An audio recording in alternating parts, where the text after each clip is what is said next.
France Maghreb 2, l'invité de la rédaction. Qu'on nous fasse installer nos invités, qui arrive dans un instant le chauffeur VTC, information France Maghreb 2, révélé par France Maghreb 2, votre radio, violenté par la police du côté de Boulogne. Et on a d'ailleurs fait paraître un article relatant un petit peu toute cette histoire sur notre Facebook France Maghreb 2, parler de cette histoire donc de ce chauffeur âgé de 59 ans, chauffeur VTC, qui a été violenté par la police. Est-ce qu'ils peuvent s'installer? Voilà. On les salue évidemment, on leur souhaite la bienvenue. Bonjour tout le monde. Voilà, donc installez-vous tranquillement. On va se serrer. Voilà, il fait chaud, mais c'est pas grave. On va se serrer un petit peu plus pour essayer d'écouter ce témoignage très important qu'on demande à tous les auditeurs et auditrices d'écouter avec beaucoup d'attention, parce que finalement on se dit toujours ça peut arriver à mon voisin, ça n'arrive pas qu'aux autres, ça peut aussi arriver à tout le monde. Ce type de choses qui se sont produites donc pour ce monsieur. Parce qu'il s'agit d'un monsieur âgé de 59 ans quand même, il n'a pas un petit âge, et donc c'est une expérience douloureuse qu'il a vécue et que France Maghreb 2 donc vous révèle avec Ossine Ras aussi qui est avec nous et qui a suivi cette affaire de près, puisqu'il est à l'origine aussi de cet article que l'on vous a publié sur la page Facebook. Ça va Ossine? Ossine, il n'est pas là pour l'instant, mais nous avons le plaisir d'accueillir Maître Amira Kerkar, avocat à la cour, et Monsieur El Ameri Solem, qui a été la victime de cette bavure policière, tout simplement. Déjà, il y a une main courante déjà pour la prononciation. C'est ça, ouais. Bonjour maître. Faute avouée à moitié pardonnée. Bonjour maître. Bonjour. Bienvenue sur France Maghreb 2. Merci de m'accueillir. Bonjour monsieur. Bonjour. Bienvenue sur France Maghreb 2. Merci de nous avoir accueillis. Alors, parlez bien près du micro, ça serait quand même beaucoup plus pratique. Voilà. Bonjour monsieur, bienvenue. Alors, racontez-nous. Aux auditeurs de France Maghreb 2, d'abord présentez-vous, vous êtes un chauffeur VTC?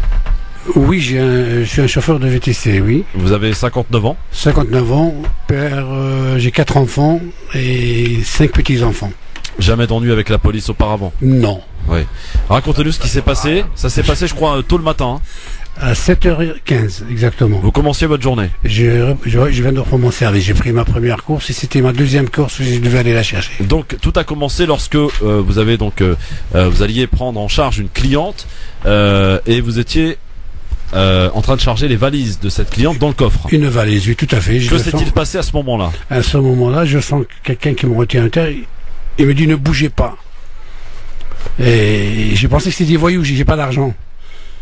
Et là, il me dit ta gueule. Bon, il me dit 2 mots. Et après, il me montre les menottes. Bon, je peux pas exactement, désolé. Et il me met par terre. Il me met les menottes sur le dos. Il me met le menottes derrière le dos. Et il met un pied dessus. Et il y a un autre qui me met le pied sur le visage. Et on me donnait 2 coups de pied. Et je dis attends. Et là, quand ils m'ont fait tomber par terre, j'ai vu leur brassard. J'ai compris que c'était de la police. Et j'ai dit, vous faites erreur. Et il continue encore de me taper. Et à un certain moment, j'ai dit, c'est entre jeux, j'ai dit, ne me forcez pas parce que je suis opéré de l'épaule. C'est le début, ça, parce que, excusez-moi, j'ai pas l'habitude de... Je vous en prie. Je suis encore sur les... Oui, choqué. Voilà, je suis choqué. Je suis choqué. Et la violence, surtout la violence, il n'arrêtait pas de me donner des coups de pied. Et moi, je criais, je dis, ne me tapez pas sur la tête et vous faites erreur. Il me répond, ferme ta gueule. Voilà, et ça continue jusqu'à un certain moment, j'ai perdu connaissance. Et il me dit, comment tu t'appelles? À un certain moment, j'entends dit, c'est quoi ton prénom? Je dis, la Maïri Salem. Il me dit, tu mens. Et il continue encore. Après, j'ai perdu connaissance. Je me suis trouvé, c'est au bord d'un petit jardin, là, au bord de là où ils m'ont envoyé une maison, l'entrée d'une maison. Et à un certain moment, j'avais plus de menottes, parce que je sais pas comment ils ont enlevé les menottes, tout ça. Et il me dit, désolé, on s'est trompé. Vous ressemblez à quelqu'un. En plus, vous avez la même coupe de cheveux. Comme ça, gratuitement. Alors, non, je sais pas, gratuitement, vous vous êtes fait donc agresser purement et simplement par la police, qui ne vous a jamais notifié ce pourquoi ils souhaitaient vous arrêter. Ils ont tout de suite tapé avant même. Oui, ils m'ont même pas dit que c'est de la police. Ils m'ont rien dit. Ouais. Ah non, ils n'ont pas dit leur identité. Et donc, vous étiez blessé forcément? Oui, j'étais très blessé. Est-ce qu'ils vous ont porté assistance? Pas du tout. Quand j'ai demandé, à certains moments, ils sont partagés en 3 groupes. Je voyais flou parce que j'avais la tête qui tourne. Et à certain moment, il y en a un autre qui vient. Et là, c'était un baraqué et un tatouage. Il me dit, désolé. Je dis, j'ai mal, je dois aller à l'hôpital. Et là, j'ai fermé les yeux pour me reposer la tête. J'ouvre les yeux, il n'y a plus personne. Je me suis retrouvé tout seul. Et j'ai trouvé qu'ils ont changé ma voiture. Ils l'ont avancé un petit peu parce qu'elle était au milieu de la route. Et comme j'ai de l'eau dans la voiture, je me suis déplacé doucement. C'était le matin, il n'y avait personne. Il y avait une dame qui passait, elle m'a dit, vous étiez gentil, vous dites rien, vous dites juste pourquoi vous me tapez. Et après elle est partie, elle aussi.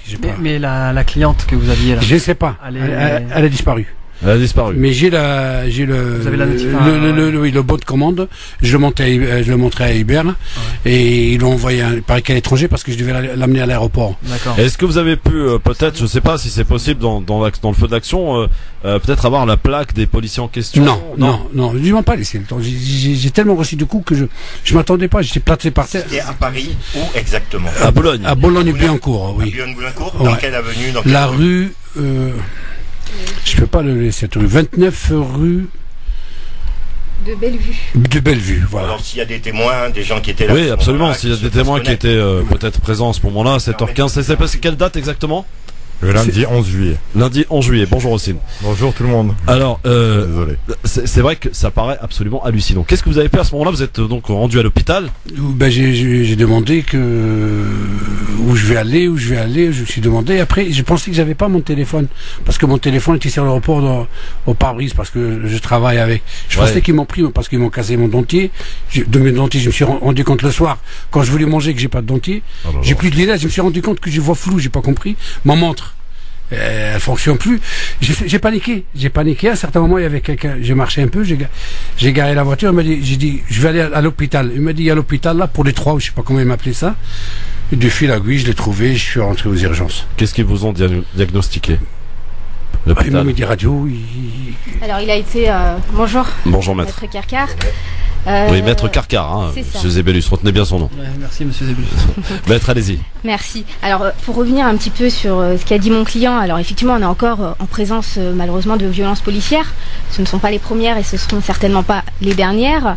Après ce qui est particulièrement choquant dans cette affaire, l'erreur est humaine, on peut se tromper de personne. Je pense que les policiers sont quand même stressés. Je pense que pour la plupart, ils font un travail remarquable. Le problème étant que ici, il y a plusieurs choses qui m'ont interpellée, outre les blessures de monsieur, et je reviendrai plus tard là-dessus. La première chose, c'est que, donc comme il a expliqué, il était en train de charger les bagages de sa cliente dans son véhicule. Ce qu'il a oublié de dire, c'est avant toute chose, des policiers, enfin des personnes se présentent derrière lui, on lui pointe une arme derrière la tête. On lui pointe une arme derrière la tête et on lui dit ne bouge pas. Au niveau de la tempe. Voilà. Au niveau de la tempe, c'est important. Et comme toute personne normale, lambda, il a pensé au départ qu'il avait affaire à des voleurs. Oui, ce qu'il nous expliquait tout à l'heure en disant j'ai pas d'argent. Exactement, je n'ai pas d'argent, je n'ai pas d'argent. Par la suite, donc les policiers ne se présentent pas. Ils déclarent pas leur identité, ils ne disent pas voilà nous sommes policiers, non. On l'agresse directement. On le violente directement. Je précise que mon client, il est quand même de dos. Il ne manifeste aucune résistance. Ouais. Il est menotté. Ouais. Voilà, il est menotté. Et puis en fait, on lui fait ce qu'il m'expliquait, ce qui ressort du procès verbal. On lui fait une balayette, il tombe au sol. On lui assène plusieurs coups d'une violence inouïe et totalement inacceptable, au point que mon client perdra connaissance, comme il l'a dit. À ce moment-là, toujours pas de présentation des policiers. Mon client, c'est à ce moment-là qu'il voit qu'il y a un brassard de couleur orange et donc il se rend compte que c'est effectivement la police. Il indique c'est une erreur, on l'insulte, on continue à l'insulter, à le frapper. Il indique qu'il a une blessure à l'épaule, mais on n'en tient pas rigueur et on continue à le tabasser jusqu'à qu'il perde connaissance. Donc moi je sais pas, dans mon monde en tout cas, quand on veut procéder à une interpellation, on se présente tout d'abord pour ensuite, par la suite, procéder à la vérification d'identité.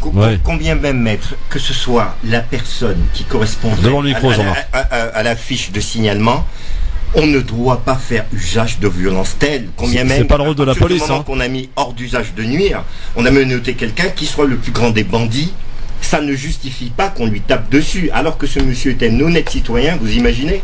Totalement. Et puis là, ce qui est complètement ahurissant, c'est qu'on a des policiers qui se comportent comme de véritables délinquants. Alors, maître, quel a été le diagnostic de l'hôpital?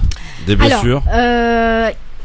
Une plainte a été déposée à l'IGPN. Ouais. Il a été reçu hier aux urgences médico-judiciaires. Oui. Il y a eu une ITT de 5 jours qui a été délivrée. Ouais. Monsieur est en arrêt de travail depuis la semaine dernière.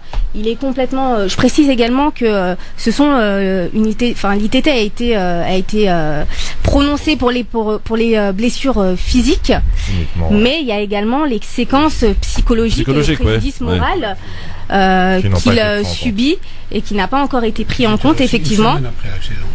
Exactement. Une semaine. Et oui. Et je précise également qu'il a été vu une semaine après les faits. Donc 5 jours d'ITT plus c'est une 5 jours semaine. d'ITT, voilà. mais là, en ce moment, monsieur était à son compte, que je puisse savoir. Il est à son compte, monsieur. Non, il travaille pour une société. Il travaille pour une société, c'est-à-dire qu'il est salarié d'une société. Oui. C'est ça. Mais ma question était, lorsque donc c'est arrivé, monsieur a été directement à l'hôpital. Oui. Voilà. Oui. L'hôpital vous ont passé des radios. Oui. Quel a été le diagnostic? On vous a dit vous avez quoi exactement? Il a plusieurs blessures au niveau du coude, du visage. Il a eu une nerve du genou. Il y a des radios qui ont été faites. Il a également des blessures. Au niveau, il a du mal à respirer. Il a 59 ans. Ouais. 59 ans. Vous comprenez, à 59 ans, quand on Ouais. est tabassé, c'est pas comme quand on a 20 ans. Ou combien même à 20 ans, on ne doit pas se faire tabasser. Donc moi ce qui me choque, c'est que je vois un monsieur qui est visible devant moi est choqué, un monsieur qui est dans ses pensées, qui n'est pas présent avec nous, du fait du choc psychologique, du traumatisme qu'il a subi. Et ce que je dois dire, c'est que on ne doit pas rester sans réagir, parce que la police doit être recadrée. Elle est là pour nous protéger et non nous attaquer. Maître, donc une plainte a été déposée auprès de la police des polices. C'est ça. Qu'attendez-vous de cette plainte déposée? Puis écoutez, comment va-t-on faire pour retrouver donc justement ces fameux individus? Très facile. Ça c'est le rôle des enquêteurs. J'espère. Caméra, vous, derrière. Oui, il y a des caméras. J'espère qu'on va surtout retrouver la cliente. Ouais. C'est moi. Voilà. Qu'on va procéder également à une enquête de voisinage pour avoir un maximum de témoignages. Exactement. Et puis là, la procédure suit son cours. Monsieur, est-ce qu'aujourd'hui vous vous sentez protégé par la police Non, française? pas du tout. Maintenant, quand j'entends les sirènes, et pourtant, je vous dis la vérité, j'étais commerçant, et je vois la police presque, j'ai travaillé dans des quartiers. Mais là, dès que j'entends les sirènes, je dors pas. Vous avez peur? Je dors avec des cachets maintenant. Mais j'ai envie de vous poser une question. Vous sentez-vous en mesure de reprendre ce métier à long terme ou à moyen terme? Non, je crois pas. Ah oui. Je sais pas. Ça, c'est Je crois que je vais jusqu'au fait arrêter. d'arrêter le métier. Non, j'ai trouvé quelqu'un qui m'a pris à mon âge, parce qu'il m'a pris pour être combattre chauffeur. Ouais. Parce que c'est pas facile de trouver un travail à Bien mon sûr. âge. Ouais. Il était gentil avec moi, il m'a pris, il m'a donné une voiture. Et voilà ce qui m'arrive. Ce qui m'arrive, et là, je ne sais pas si je peux lui... Maître, que peut-on faire? Les auditeurs qui entendent évidemment cette affaire et qui sont comme nous d'ailleurs hallucinés par ce qui est arrivé à ce monsieur, et comme vous le disiez d'ailleurs, vous le rappelez, c'est pas la seule violence policière, ce sera certainement pas la dernière, ce qui fait d'ailleurs penser qu'aujourd'hui ça fait 1 an que Adama Traoré a été tué, et d'ailleurs on apprend dans la presse qu'il était mort avant que les secours arrivent. C'est une information révélée par le Nouvel Obs, je crois, publiée sur la page Facebook France Maghreb 2 d'ailleurs, pour ce qui est de l'information. Maître, que peut-on faire? Que peuvent faire les auditeurs? Est-ce qu'il y a peut-être une pétition à mettre en place? Est-ce qu'il y a peut-être quelles sont les différentes actions que nous on peut faire à notre niveau? Relayer l'information pour que Ça, cette c'est fait. affaire ne passe pas inaperçue, parce que l'impunité c'est ce qu'il y a de pire. Ensuite, s'il y a des témoins qui peuvent se manifester, c'était quand même à Boulogne à 7h15 du matin. Je pense que les personnes à cette heure-ci se préparent pour aller au travail. Ouais. Il y a peut-être des témoins, donc s'il y a une quelconque personne qui a pu... oui, les caméras de surveillance également. Après, ça c'est Alors également... pardon de vous couper, maître, on revient Oui. très vite juste après la pub pour continuer à évoquer et parler de cette affaire que l'on a décidé donc de révéler grâce à un très bel article écrit par d'ailleurs Osinras, que vous pouvez lire sur la page Facebook France Maghreb 2. On est est de retour nous très vite avec le grand forum. Jean-Marc Zébellus, Hicham Terra, Kosin Ras, donc qui est avec nous, Anan Zawani et nos deux invités, donc ce monsieur qui a été violenté par la police, âgé de 59 ans. On est de retour sur France Maghreb 2 pour la suite de ce grand forum en direct avec toute l'équipe du grand forum, bien sûr. Ossine, toi tu as été donc alerté par cette information. Exact. Ouais. Quelle était ta première réaction? Je pense que tu t'es renseigné d'abord auprès de Maître Carcar pour savoir y avoir plus d'éléments. Tu as rencontré ce monsieur. Tu as fait un vrai travail de terrain, j'ai envie de dire, et avant de révéler cette information. Exactement. Oui. Voilà. En fait, je connais les employeurs de Monsieur Salem. Donc ils se sont tournés vers moi directement quand ça s'est passé la journée même. C'est des personnes qui sont très proches de leurs salariés et qui ont pris ça à cœur dès le début. Justement, ils insistent auprès d'Uber pour avoir plus d'informations et c'est très bien. C'est pas donné à tout le monde d'avoir des employeurs comme ça. Je les félicite. Donc ils se sont tournés vers moi et puis on a décidé, en menant mon enquête, j'avais déjà confiance, mais on a essayé de creuser un petit peu. Puis il y a l'avocat Amira Karkar qui est arrivé pour suppléer toute cette affaire et puis là on a pu enchaîner toutes les démarches et puis voilà, nous de notre côté médiatiquement avec France Maghreb c'est la chose qu'on peut faire. J'ai une question, Christophe. Alors attends Jean-Marc, avant de poser ta question, la question qu'on peut éventuellement se poser, donc il y a quand même dans cette affaire Maître Carcar non-assistance à personne en danger. On a laissé un monsieur que l'on a tabassé de manière gratuite sur la place publique, qui faisait tout simplement son travail, qui allait charger, on le rappelle, pour ceux qui nous rejoignent, puisque la radio c'est aussi ça, un carrefour d'auditeurs qui viennent et qui s'en vont et qui repartent. Donc ce monsieur qui est avec nous ici présent, Salem, qui est âgé de 59 ans, qui était en train de travailler à 7h15 du matin, c'était un dimanche, c'est ça? Donc qui était en train lundi. Un lundi, pardon, en train de charger mardi. D'accord, était en train de charger donc une cliente, est en train tout simplement de mettre les bagages de sa cliente qu'il allait donc emmener visiblement vers l'aéroport lorsqu'il a été pointé par une arme, faut le dire, et ensuite tabassé, menotté et se réveillant après avoir perdu connaissance avec plus de menottes et un policier qui lui dit désolé, on s'est trompé d'individu, et ils sont partis. Ce monsieur donc étant blessé nous a dit que voilà, ils lui ont cassé le dentier, ils lui ont cassé les lunettes, sa montre, violenté à différents endroits du corps. Il a été à l'hôpital, 5 jours d'ITT. Non-assistance à personne en danger, c'est là où il faut appuyer la maître. Exactement. Donc ce qui dépasse totalement l'entendement pour la police républicaine, donc ce sont quand même des hommes chargés de nous protéger, rappelons-le, qui sont chargés de nous protéger et d'assurer la sécurité de nos concitoyens. Eh bien, on le laisse ensanglanter sur la voie publique. J'ai une question, maître. Oui. C'est justement là, on parle justement du fait de ne pas avoir porté secours. En ayant créé de toute façon le problème. Mais est-ce qu'on peut juger aussi de l'intention de nuire? Parce que là, mine de rien, il s'est quand même fait braquer à bout portant, donc le canon sur la tempe, si j'ai bien compris, et il s'est fait tabasser tranquillement justement derrière. Est-ce que ça, c'est aussi punissable pour des dépositaires de l'ordre public, je crois, c'est le terme. Donc bien sûr, donc tout ce qui est violence, en matière pénale, il y a 3 éléments déterminants. L'élément légal, donc c'est le texte de loi, l'élément intentionnel, donc on en vient, c'est l'intention, il faut démontrer cet élément, et l'élément moral. Donc en l'occurrence là, effectivement, il y a une intention de nuire et de violenter véritablement monsieur, et on le disait tout à l'heure, effectivement, peu importe que ce soit la bonne ou mauvaise personne, les violences ne doivent pas être commises. C'est pas comme ça qu'on procède à une interpellation. Je sais pas qui cherchait, mais en tout cas, j'ai envie de vous demander une chose. L'article du code pénal, je me souviens plus, c'est 81 ou 83. Que dit exactement pour la non-assistance en danger? Non, c'est pas l'article 83, c'est l'article 223-6 J'étais prêt. du code pénal. Genre, il a voulu faire le mec de droite. 72 articles près qui étaient. Maître Zébellus.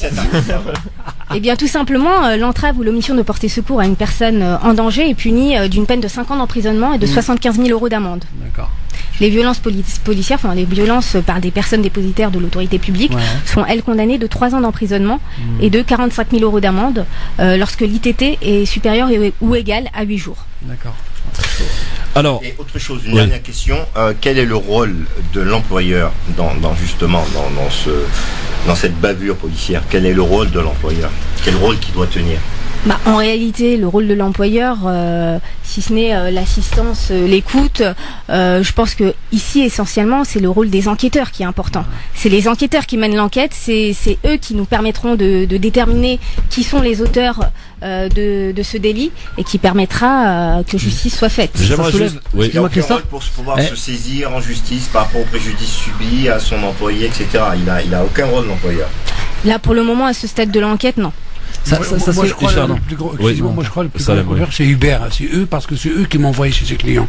Alors, c'est à eux de faire l'enquête, et normalement, et ils ont, pas celui qui c'est le grand patron, c'est Uber.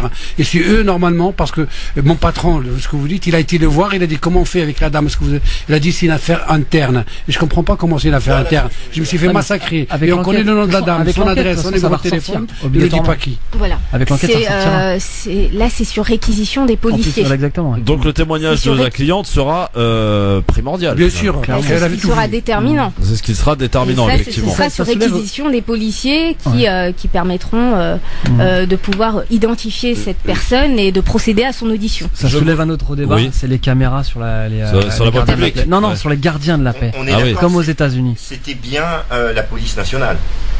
En civil. Oui, selon. Donc c'est la police nationale, c'est pas la police municipale. Tu vois, Non, c'est la police nationale. D'accord. Je quand même tiens à apporter une petite nuance. Aujourd'hui, on est en train d'évoquer une affaire d'un monsieur qui s'appelle Salem, donc qui a vécu. C'est un drame parce que quand on est violenté par des gens qui sont censés nous protéger, c'est plus qu'un drame. Mais on ne fait pas le procès de toute la police. On fait le procès de quelques individus au sein de la police qui font mal leur travail, qui sont là pour dénaturer et donner une mauvaise image de cette police qui a déjà été bien atteinte par différentes bavures. Parce que on dit discrédité en fait. Discrédité, oui, bien sûr. Est-ce qu'il s'agit là, pour le coup, d'une bavure policière, maître? Complètement. On est quand même dans le contexte même d'une bavure policière. Je veux dire que quand on procède à une interpellation, on ne violente pas. C'est clairement ce qui s'est passé. Donc il y a bavure policière d'une part parce qu'il y a violence, il y a bavure policière d'autre part parce qu'on ne se présentera jamais comme étant des policiers, il y a bavure policière parce qu'on procède à la vérification de l'identité de mon client après l'avoir tabassé, et il y a bavure policière parce qu'il y a non-assistance à personne en danger. Donc on s'enfuit comme des voleurs, comme des voyous. Maître, est-ce que vous me permettez un peu d'humour, Salem? Je crois que vous avez un petit peu besoin. Est-ce que vous allez changer de coupe de cheveux? Non, je crois que je vais la changer. Oui, c'est peut-être bien. Ouais. Moi, je voulais apporter quelques précisions. Oui, voilà. aussi. Donc, étant assez proche de l'affaire, en ayant rencontré ce monsieur, franchement, Macharnard, je le trouve très fort, que ce soit physiquement ou mentalement, mais malheureusement, on sent réellement des traumatismes quand on creuse plus loin, et je pense que c'est ça l'essentiel du problème, c'est de savoir dans quel état il se retrouve aujourd'hui.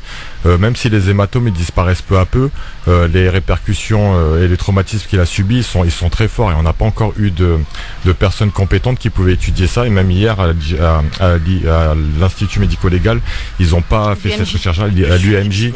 Voilà, il n'y en a pas encore eu. Donc je pense que ça va être mis en place. Tout à fait. Parce que voilà, ça le ressent dans ses phrases. Quand tu vois quelqu'un d'assez fort physiquement et que tu l'entends parler par rapport à ça, tu ressens vraiment qu'il y a une peur de la police aujourd'hui qu'il n'avait pas forcément auparavant. On n'en a pas parlé, mais monsieur maintenant il prend des cachets pour dormir alors qu'il n'en a jamais pris de sa vie. Tranquillisant. Voilà, il est tranquillisant. Antidépresseur. Je vous connais pas, monsieur Salem, mais moi je pense en vous voyant que voilà, vous avez pas eu que des coups faciles dans la vie, que voilà, pour arriver jusqu'en France, que déjà d'une, pour avoir toute une vie, vous êtes quand même grand-père, votre parcours, vous avez déjà subi des choses assez fortes. Mais je pense vraiment que ce qui vous est arrivé la semaine dernière, c'est quelque chose qui vous a le plus percuté peut-être. Attendre jusqu'à 59 ans pour subir quelque chose comme ça par quelqu'un qui a toujours respecté la police, qui donne de son temps à son âge encore pour travailler, pour nourrir ses enfants et ses petits-enfants, et pas pour les faire grandir dans un manque de besoins qui les pousserait justement à être voyous. Là, cet endroit-là, c'est pas à ce moment-là qu'on attendait la police. Et c'est sur ce point-là que c'est essentiel, c'est que les violences policières, un an après la mort d'Adama, elles continuent, elles se perpétuent, elles ne s'arrêtent pas, elles n'ont pas de limite. Ce n'est plus des jeunes de quartier, c'est des personnes qui travaillent d'un certain âge dans toute une ville, ont le respect. Pourtant, la police arrive à cracher sur ces personnes et en les laissant par terre, en partant sans les aider. Ce monsieur-là, ils l'ont vu. Ils ont vu qu'il était assez âgé, assis sur le muret. Ils se rappellent même plus quand il s'est levé de par terre pour être sur le muret. C'est-à-dire qu'est-ce qu'ils ont fait pendant ce moment-là? Comment ils l'ont enlevé les menottes? Comment ils l'ont traîné jusqu'au muret? Est-ce qu'ils l'ont traîné? Parce que là, maintenant, qu'on sait qu'ils ont plus de limite, on peut tout imaginer.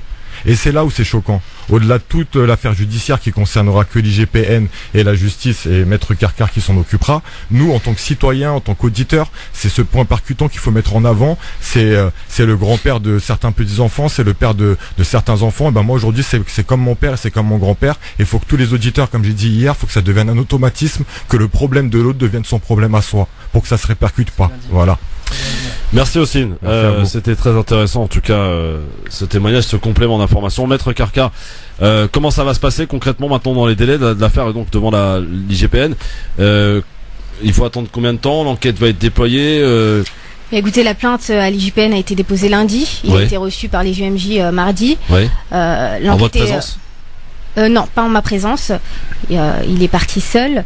L'enquête suit son cours. Là, on attend que les vidéosurveillances soient analysées. On attend que tout le processus se mette en place, notamment, comme je le disais, le témoignage de cette fameuse cliente. Et puis après, concernant les délais, là, c'est au procureur de déterminer. Est-ce qu'il va y avoir un classement? J'espère pas. Et puis de toute façon, s'il y a un classement, il y a possibilité de faire appel.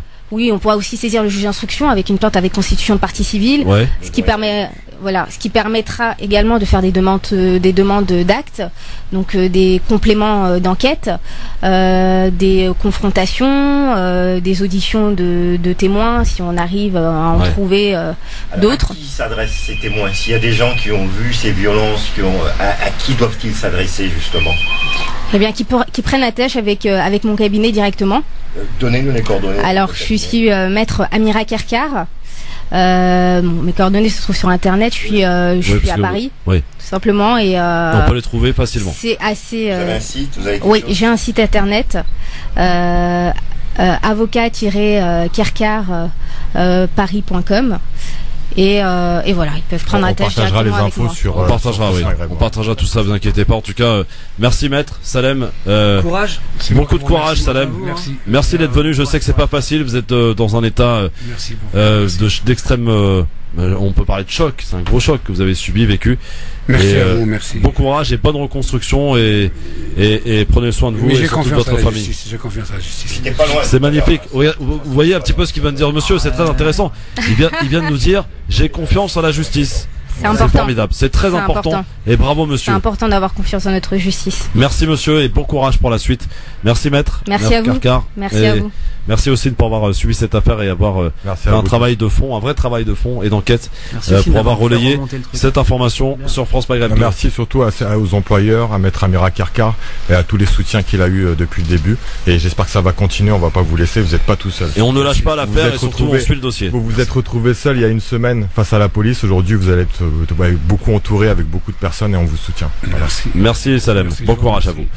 Voilà, pour cette affaire, évidemment, on sera amené à vous en reparler, bien sûr. Complément d'informations, d'articles aussi sur la page Facebook France Maghreb 2. Très prochainement, information exclusive France Maghreb 2. On peut le dire, sans aucune mesure d'ailleurs, il s'agit pour le coup d'une nouvelle bavure policière qui correspond d'ailleurs et qui tombe, pour ce qui est de sa révélation de cette information, 1 an, jour pour jour, le premier anniversaire de la mort de Adama Traoré, du côté de Persan-Beaumont, qui avait découlé d'ailleurs sur des violences dans ce secteur. Adama Traoré, on l'apprend dans la presse, qui était mort visiblement avant l'arrivée des secours. C'est le Nouvel Obs qui nous le révèle hier soir. Pour le coup, les bavures policières, comme disait Maître Carcar tout à l'heure, ça commence à faire beaucoup. Et encore une fois, il ne s'agit pas de faire le procès de la police nationale, il s'agit de dénoncer le comportement de certains policiers qui, en l'occurrence, discréditent leur métier, leurs collègues, et met à mal l'image de la police française qui est là pour nous protéger. Rappelons-le. J'ai une question pour Maître Carcar. Comment on peut expliquer justement qu'aujourd'hui il y a plus, enfin je sais pas s'il y a plus, mais qu'on ait des bavures, qu'il y ait autant de bavures? Je pense qu'on est aussi actuellement dans un contexte politique assez délicat avec l'état d'urgence. Donc on a une police extrêmement méfiante, hostile, avec les attentats, avec tout ce qui se passe. C'est peut-être la raison pour laquelle on a un peu une police fébrile, mais en aucun cas ça ne justifie encore une fois ce genre de bavure et de violence policière. Moi, je pense surtout qu'il y a une organisation en fait qui s'est mise en place à travers les réseaux sociaux, à travers des collectifs qui dénoncent le collectif d'Amel Bentoudsi. Donc en réalité, on est de plus en plus nous poussés citoyens à venir dénoncer et s'organiser. Donc là, on voit le cas effectivement avec Monsieur Selem aujourd'hui, où tout de suite, on a une chaîne et un maillon qui se met en place face à toutes ces injustices. Il y a un ras-le-bol qui devient permanent et voilà, dans un contexte effectivement négatif. Par contre, on arrive à vous apporter à vous comme à d'autres une réponse positive par le soutien, par la diffusion par internet, etc., etc. Donc moi, je vous invite vraiment à pas perdre la foi, Monsieur Selem. Voilà, à prendre contact auprès d'un psychologue, vous faire accompagner et surtout à pas perdre la foi. Ça, ce sont des actes d'individus, on peut pas dire éparpillés parce que je pense qu'ils représentent quand même un certain nombre, donc il faut pas non plus minorer cet état de fait. Mais voilà, ne vous laissez pas déstabiliser sur le long terme et au contraire, voilà, comptez en tout cas sur notre soutien. Alors Salem, justement, avant de partir, une auditrice qui a tenu absolument à vous apporter son témoignage, elle nous appelle de Clermont-Ferrand, on vous écoutez France Maghreb 2 sur le 94 FM. Elle s'appelle Nassima. Bonsoir Nassima, Salem vous écoute. Oui, bonsoir. J'appelle juste pour lui souhaiter bon courage. C'est vrai que c'est pas facile à 59 ans de vivre une situation pareille. Bon courage à lui, bon courage à sa famille, parce que pour ses enfants ça doit être difficile aussi. Mon papa a 65 ans, savoir que son papa se fait tabasser par la police, c'est pas évident pour les enfants aussi. Donc monsieur, je vous souhaite bon courage, ne perdez pas la foi comme disait l'animatrice de la radio. Et puis allez au bout, ne lâchez rien, on n'a pas le droit, personne n'a le droit de vous faire ce qu'il a fait, personne n'est au-dessus des lois, ni la police, ni personne d'ailleurs. Merci Nassima pour ce témoignage. Nassima, merci beaucoup, ça me va droit au cœur, ça m'encourage, merci, je vous remercie tous. Merci Nassima, merci monsieur, merci. Et de toute façon, Salem, je vous le dis, Maghreb France Maghreb 2. France Maghreb 2, c'est pas grave. Maghreb, Salem, je vous le dis les yeux dans les yeux, vous êtes ici chez vous revenez quand vous voulez, Maître Karkar, pareil, pour nous tenir au courant, parce que nous, quand on déclenche une information, quand on révèle une information, on aime bien aller jusqu'au bout du dossier, parce que beaucoup dans les médias français révèlent des informations, en font tout un pataquès et après on n'a pas la suite, et nous on aime avoir la suite et surtout l'aboutissement qui j'espère sera favorable pour vous, ce qui ne réparera en rien évidemment le choc que vous avez vécu, mais au moins vous retrouviez quand même une certaine dignité au travers de la justice qui j'espère saura répondre favorablement pour vous. Merci Salem, merci Maître Karkar, merci Ossine. France Maghreb 2, pour ensoleiller et accompagner vos journées et vos nuits. France Maghreb 2.